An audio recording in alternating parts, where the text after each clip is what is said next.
सुभद्रा योजना रे जदि आपण मानक टंका मिली नाही एनै मध्ये बे आउ एक बड़ अपडेट आसीगला जा विषय में आपन को डिटेल रे जणैबी।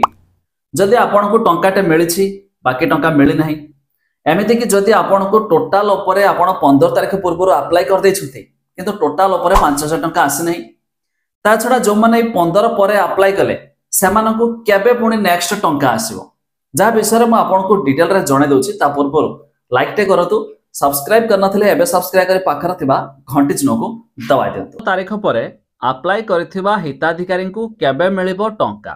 तबे सुभद्रा योजना रे आवेदन करिया पई सेहि भली कोनोसी आवेदन सीमा नाही। तबे जो मानकु प्रथम किस्ती टंका मिली नाही सेमाने आवेदन करिला परे मध्ये मिलिबो।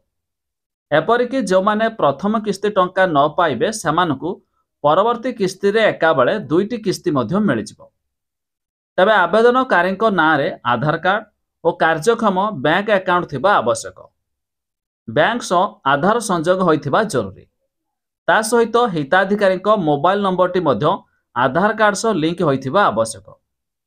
सुभद्रा योजना रे 21 रु 60 वर्ष पर्यंत महिला सामिल होई पारिबे। एने गाइडलाइन रे स्पष्ट करछंती राज्य सरकार। तबे वर्ष को दुईटी किस्ती रे महिला को टंका मिलिबो। प्रत्येक किस्ती रे महिला अकाउंट को सीधा सड़क टंका आसीबो। तबे राखी पूर्णिमा एवं महिला दिवस रे एही टंका मिलिबो।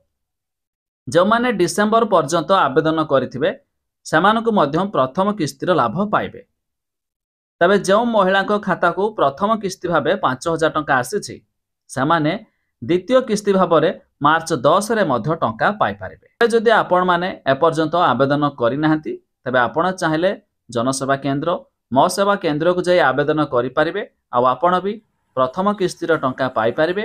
प्रथम किस्ती रो न पाइले भी मार्च 8 रे एका बेले दुईटी किस्ती रो 10,000 टंका मध्य आपण भी पाइ पारिबे।